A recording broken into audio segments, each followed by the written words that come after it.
नमस्कार, ये आकाशवाणी पटना है। अब आप अंशु अवस्थी से प्रादेशिक समाचार सुनिए। पहले मुख्य समाचार। विधानसभा चुनाव के पहले चरण के लिए प्रचार हुआ तेज। भाजपा के वरिष्ठ नेता अमित शाह, मुख्यमंत्री नीतीश कुमार, राजद नेता तेजस्वी प्रसाद और एआईएमआईएम समेत कई दलों के नेता आज चुनावी सभाओं को करेंगे संबोधित। निर्वाचन आयोग ने राजनीतिक दलों को चुनाव प्रचार में एआई जनित और कृत्रिम रूप से निर्मित सामग्री से बचने की अपील की। लोक आस्था का 4 दिवसीय छठ महापर्व आज नहाय खाए के साथ शुरू। प्रधानमंत्री नरेंद्र मोदी ने लोगों से छठ पूजा से जुड़े गीत साझा करने का आग्रह किया। और रेल मंत्रालय ने कहा, छठ पर्व पर 3 दिन के दौरान 900 से अधिक विशेष रेलगाड़ियां चलाई जाएंगी। अब समाचार विस्तार से। विधानसभा चुनाव के पहले चरण के लिए प्रचार तेज हो गया है। इस चरण में 6 नवंबर को 18 जिलों की 121 विधानसभा सीट पर मतदान होगा। सभी दलों के स्टार प्रचारक लगातार रैली कर रहे हैं। प्रचार के दौरान विकास, कानून व्यवस्था, बेरोजगारी, पलायन और शिक्षा के मुद्दे प्रमुखता से उठाए जा रहे हैं। एक रिपोर्ट। भाजपा के स्टार प्रचारक और केंद्रीय गृह मंत्री अमित शाह आज लगातार दूसरे दिन भी एनडीए प्रत्याशियों के समर्थन में चुनावी सभाओं को संबोधित करेंगे। श्री शाह खगड़िया, मुंगेर और नालंदा जिले में जनसभाओं को संबोधित करेंगे। जनता दल यूनाइटेड के राष्ट्रीय अध्यक्ष और मुख्यमंत्री नीतीश कुमार बक्सर के डुमरांव और पटना जिले के रामकृष्ण नगर में चुनावी जनसभाओं में भाग लेंगे। इधर हिंदुस्तानी अवाम मोर्चा के संरक्षक और केंद्रीय मंत्री जीतन राम मांझी मधेपुरा, सहरसा और दरभंगा में अलग अलग जनसभाओं को संबोधित करेंगे। महागठबंधन की ओर से राष्ट्रीय जनता दल के नेता तेजस्वी प्रसाद यादव और विकासशील इंसान पार्टी के प्रमुख मुकेश सहनी खगड़िया के गोगरी और अलौली तथा पटना जिले के बाढ़ में चुनावी जनसभाओं को संबोधित करेंगे। इसके अलावा जनसुराज पार्टी के संस्थापक प्रशांत किशोर, जनशक्ति जनता दल के प्रमुख तेज प्रताप यादव और एआईएमआईएम के नेता भी विभिन्न चुनावी सभाओं को संबोधित करेंगे। धर्मेंद्र कुमार राय, आकाशवाणी समाचार, पटना। भाजपा के वरिष्ठ नेता और प्रधानमंत्री नरेंद्र मोदी ने कल समस्तीपुर में रैली के साथ विधानसभा चुनाव के लिए प्रचार अभियान की शुरुआत की। उन्होंने समाजवादी नेता जननायक कर्पूरी ठाकुर की विरासत को याद करते हुए राज्य में विकास को गति देने और सामाजिक न्याय सुनिश्चित करने का संकल्प लिया।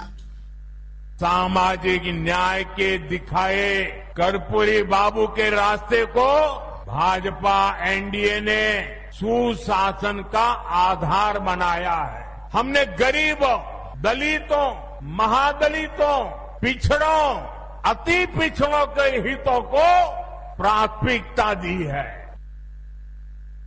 इधर जदयू के वरिष्ठ नेता और मुख्यमंत्री नीतीश कुमार ने समस्तीपुर में प्रधानमंत्री के संबोधन के पहले आरोप लगाया कि राजद को राज्य के विकास की कोई चिंता नहीं है। श्री कुमार ने कहा कि एनडीए सरकार के दौरान राज्य में विकास की गति तेज हुई है और कानून का राज स्थापित हुआ है। वहीं राजद के वरिष्ठ नेता तेजस्वी प्रसाद यादव ने पटना में कहा कि संविदा कर्मियों को स्थायी नौकरी दी जाएगी और राज्य की बेरोजगारी की समस्या दूर करने के लिए कदम उठाए जाएंगे। बिहार में जिस परिवार के पास सरकारी नौकरी नहीं, उस परिवार को सरकारी नौकरी, महिलाओं को मान बहन मान योजना के तहत 30,000 रुपया प्रति साल हम लोग देंगे। इसके अलावा जो हम लोगों ने जो घोषणा की है आउटसोर्स और संविदा कर्मी सबको जो हमने तो बोला ही है कि पक्का हम लोग करेंगे। निर्वाचन आयोग ने राजनीतिक दलों, उम्मीदवारों और प्रचार प्रतिनिधियों को चुनाव के दौरान कृत्रिम रूप से एआई जनित सामग्री का जिम्मेदारी से उपयोग करने का परामर्श दिया है। एक रिपोर्ट। आयोग ने चुनाव प्रचार के लिए उपयोग या प्रसारित किसी भी एआई संशोधित फोटो, ऑडियो या वीडियो को एआई जनित डिजिटल रूप से बनी या सिंथेटिक सामग्री के रूप में चिन्हित करने को कहा है, जो दृश्य प्रदर्शन क्षेत्र के कम से कम 10% हिस्से को कवर करती हो। इसके अतिरिक्त ऐसी सामग्री को मेटा डेटा या साथ में दिए गए कैप्शन में इसके निर्माण के लिए जिम्मेदार संस्था का नाम प्रमुखता से दर्शाना होगा। आयोग ने ऐसी किसी भी सामग्री को प्रकाशित या साझा करने पर भी रोक लगाने का आह्वान किया है जो गैर कानूनी हो और किसी व्यक्ति की पहचान, रूप या आवाज को उसकी सहमति के बिना गलत तरीके से प्रस्तुत करती हो और मतदाताओं को गुमराह करने या धोखा देने के इरादे से बनाई गई हो। निर्वाचन आयोग ने राजनीतिक दलों के लिए इस तरह की किसी भी सामग्री को हटाने के लिए 3 घंटे का समय भी अनिवार्य किया है। राजनीतिक दलों को आयोग द्वारा मांगे जाने पर सत्यापन के लिए निर्माता के विवरण और तिथि और समय सहित सभी एआई जनित अभियान सामग्रियों का रिकॉर्ड भी रखना होगा। समाचार कक्ष से फरहत नाज। विधानसभा चुनाव में मतदान प्रतिशत बढ़ाने के लिए पहली बार मतदान करने वाले और युवा मतदाताओं पर विशेष ध्यान दिया जा रहा है। अपर मुख्य निर्वाचन अधिकारी प्रशांत कुमार ने आकाशवाणी समाचार से विशेष बातचीत में बताया कि स्वीप के तहत विभिन्न मतदाता जागरूकता गतिविधियां आयोजित की जा रही हैं। उन्होंने बताया कि फर्जी खबरों और भ्रामक सूचनाओं को रोकने के लिए सोशल मीडिया निगरानी दल बनाए गए हैं।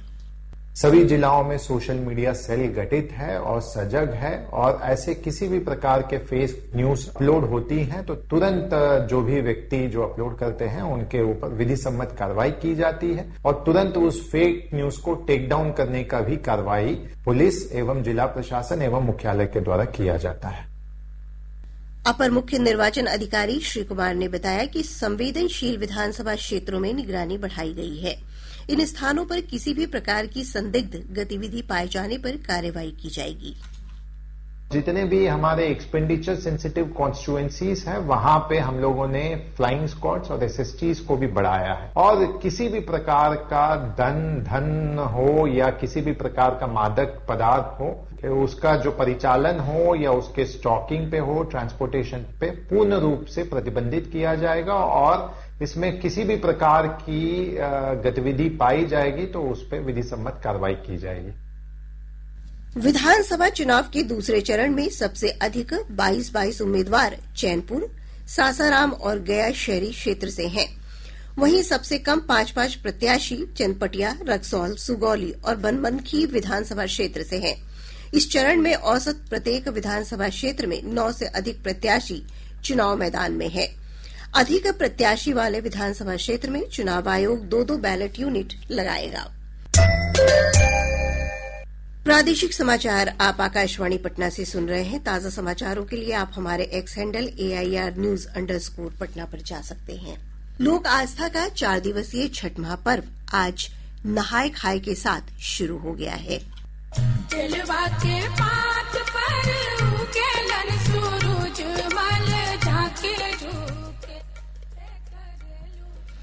इसके साथ ही छठव्रती भगवान सूर्य की पूजा के महाव्रत का संकल्प लेंगे। नहाय खाए के दिन छठव्रती पवित्र स्नान के बाद सात्विक रूप से तैयार अरवा चावल और कद्दू की सब्जी प्रसाद के रूप में ग्रहण करते हैं। इससे पहले छठव्रती भगवान सूर्य और उनकी मां छठी माता की पूजा अर्चना करते हैं। व्रत के दूसरे दिन कल खरना का अनुष्ठान होगा। खरना का महाप्रसाद ग्रहण करने के बाद छठव्रती 36 घंटे का निर्जला उपवास रखेंगे। 27 अक्टूबर को अस्ताचलगामी सूर्य को अर्घ्य दिया जाएगा। इसके अगले दिन 28 अक्टूबर को उदीयमान सूर्य को अर्घ्य अर्पित करने के साथ 4 दिवसीय महापर्व का समापन होगा। विभिन्न जिलों से हमारे संवाददाताओं ने बताया है कि छठ महापर्व के लिए बाजारों में रौनक देखी जा रही है। छठ पूजा में प्रयोग में आने वाले फल, मिट्टी के बर्तन, पूजा सामग्री खरीदने के लिए विभिन्न स्थानों पर श्रद्धालुओं की भीड़ देखी जा रही है।